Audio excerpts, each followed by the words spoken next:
بخاری کی روایت ده مسلم کی رسول الله صلی الله علیه وسلم فرمای ایاک والظن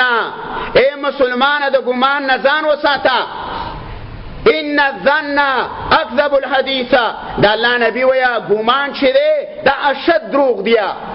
کبیره ګناه ده ځان ته وساته عمر رضی الله تعالی عنہ په دور خلافت کې یو صحابیه تیر شوی دی داغه سعید ابن عامر رضی الله عنه داغه نوم دی دا په زهد په تقوا او په خدمت او دارنګه د الله په محبت کې په صحابه کرامو کې مشهور انسان داغه عجیب واقعات دي چې کله انسان دا ګوریا او ځان ته مؤمن وي مسلمان والله چې بغیر د اوخ نه نشکته داغه د سی واقعات د دې صحابي د انسان عقل دا نه رالیا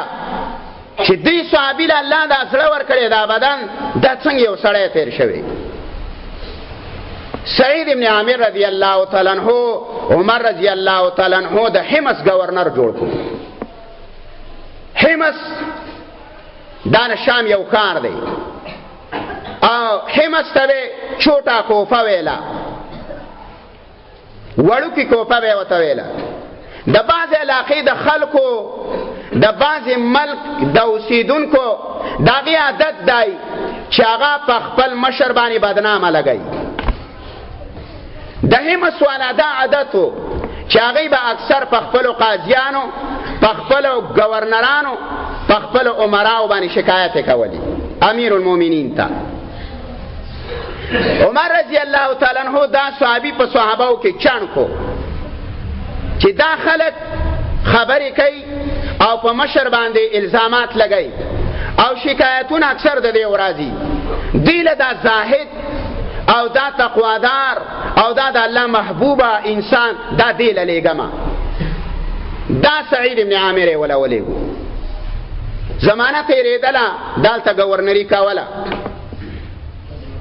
د مسلمان د امیر المؤمنین دا شان او مرتبه ده او دا غیبه دا کاریه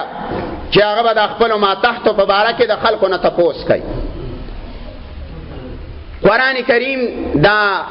حدیث رسول الله صلی الله علیه وسلم دی چې الا کلکم راع وکلکم مسئول عن رعیته خبر شي ګوره هر سړی مشر دی الله دې ما تحت تپوس پته کو امیر المؤمنین کم قاضیان مقرر کړي گورنران یا د امیر المؤمنین نه تپوس کی تدا خپل گورنر تدا خپل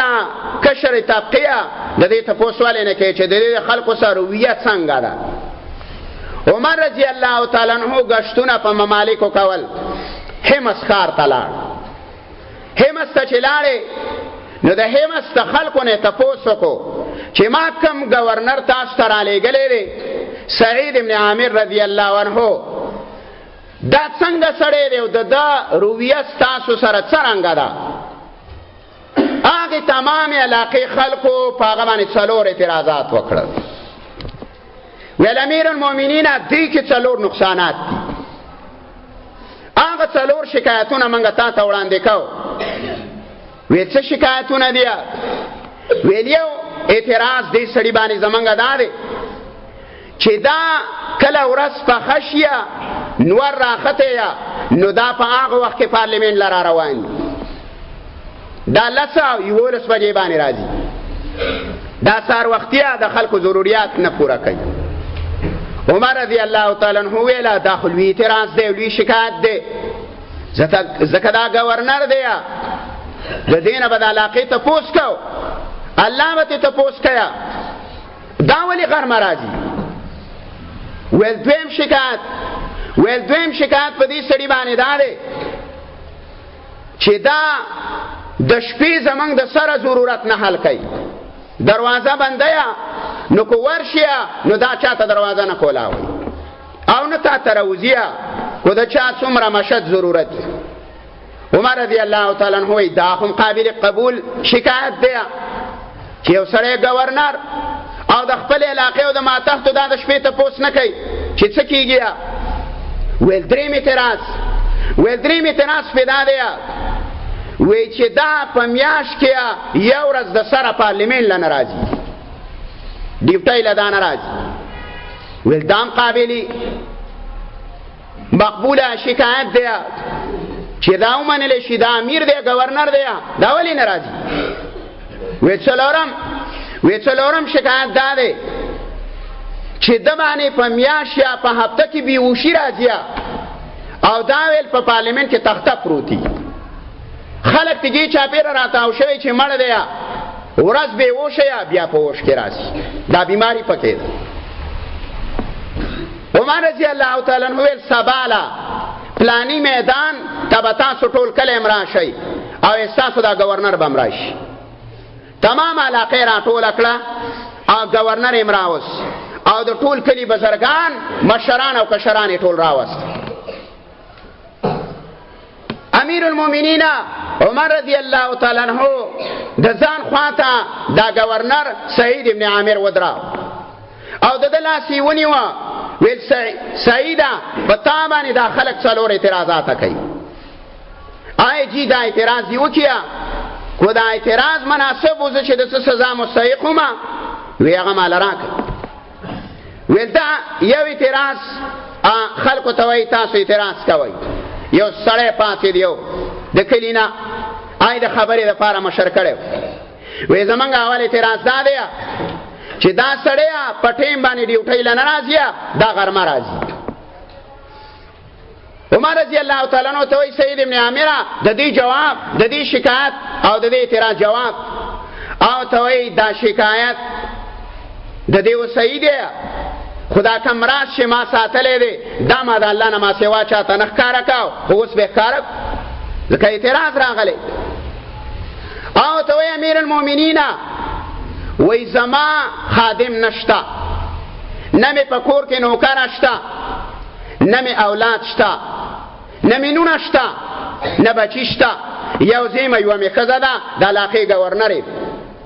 خزا می دا کور کارونه کیا زی جارو کئی او براده کیا او زوڑا غگما اوڑا غگم او بیا و تناستی ما چی دا اوڑا خریمه شیا نو ډوډۍ په حکمه ناغا غا مخری او زی مخرمه نو زه بیا د دې ډیوټۍ خدمت لره وځم استاد دې کلی نه تاسو کیا کو چرته دا زما دا کار نامناسب یا او زه د الله په نيز مجرمه منو تاسو سزا راکړي د کلی خلکو ویلا چې دا خبري دې د دې مسلې دا خو ضرورت دی دا خود دا بیت المال نه خوراک نه کیا کور کې خادم نه لري خادم نشتا بچی نشتا نونه نشتا نو یو کس دا د کور کار خو نشي کول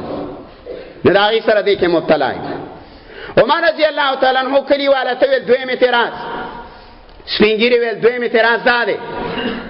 وای چې دا د شپې چاته دروازه نه کولاوي زمونږ ضرورت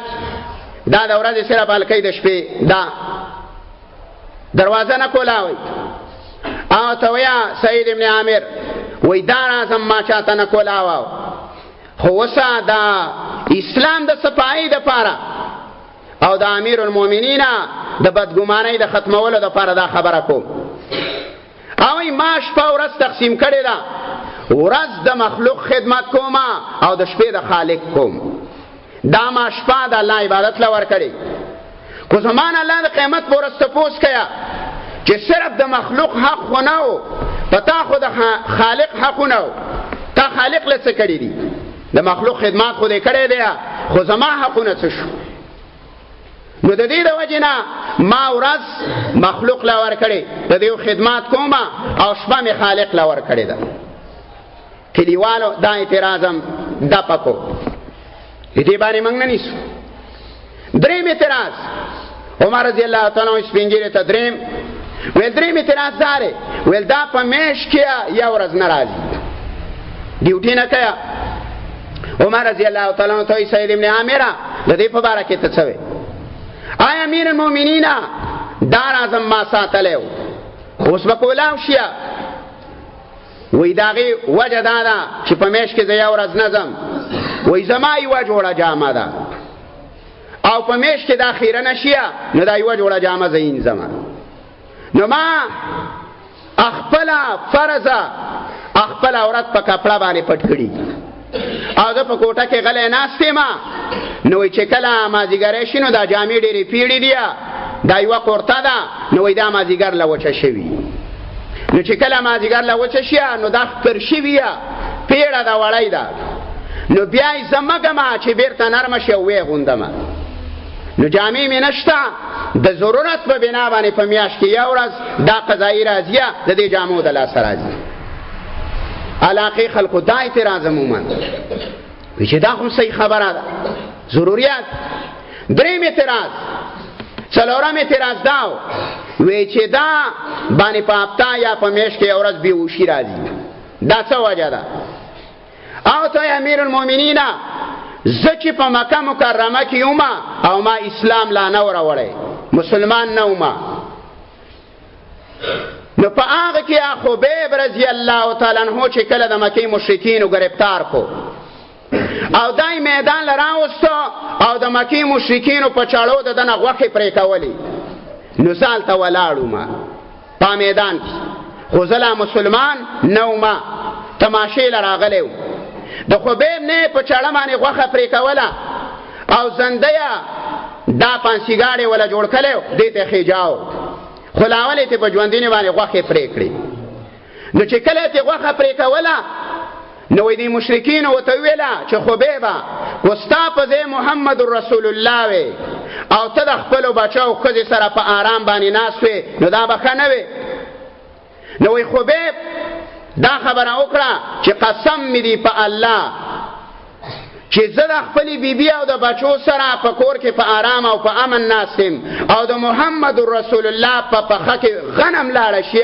نو ماله دا زندګي خوند نه راکوي او بیا یوه چغه وواله چې یا محمد او بس وی دیو پانسیګار ته وخېجاو دیو په هغه حالاتو کې دا پانسی کو مړی ماله چې دا حالات را په یادېږي نو زه په دې ریږم چې د قیامت په ورځ الله ما ته وایي چې سعید ابن عامره چې خبیب نه غوښې پرې کېدلې او هغه پانسی ته خېجولی او تال ته تماشې ته ولاړې تا امداد د دې سړي ولې نه کاو په تا باندې د دې سړي د دې مظلومه تعاون او امداد په تا باندې فرض و د قیامت په ورځ چې الله زمانه تپوس وکړي نو زما سره جواب نه نو چې ما ته هغه حالات را په یاد شي نو زه بېهوشه ایستول لیږم نو بیا هغه ورځ زمانه بس لاړه شي بېهوشي راځي وی که دا اعتراضات و جوابونه زما صحیح وي نو دی بیا د الله نه معافي وغواړي دی بدګماني کړې ده په ما باندې او کو چرته دا اعتراضات و جوابات صحیح نه نو چې په اسلام کې په ما باندې کم جرم یا نه هغه جرم او دا هغه سزا د مستحق ما مال د خلکو په مخ کې راکړي خلکو د سعید ابن عامر نه معافي وغوښتله خبره مې دې پورې ویوړله چې ولا تقف ما ليس لك به علم اعتراض مکوه په چا باندې چې تعالی په یو مسله پوهه نشته چې په یو خبره خبر نه په حقیقت پوهه نه نو بیزه ځان له جهنم کې ټیکانه ما جوړاوه یوازې په منځونو باندې د الله په دربار کې خلاصېدل والله نشته کو په منځنه نه خلاص وي دا ډیره تخروم په جهاد باندې خلاصېدل نشته په رجوع باندې خلاصېدل نشته په غزاګانو باندې نشته په صدقات او خیراتونو باندې نشته په تقوا باندې خلاصېدل چې په حاضر د خلکو په مجلس کې هما او چې ځان له په کوټه کې ناستي هما کمه یېره دی او کمه تقوا د خلکو په مخ کې ده چې هغه د په بنده کمره کې وي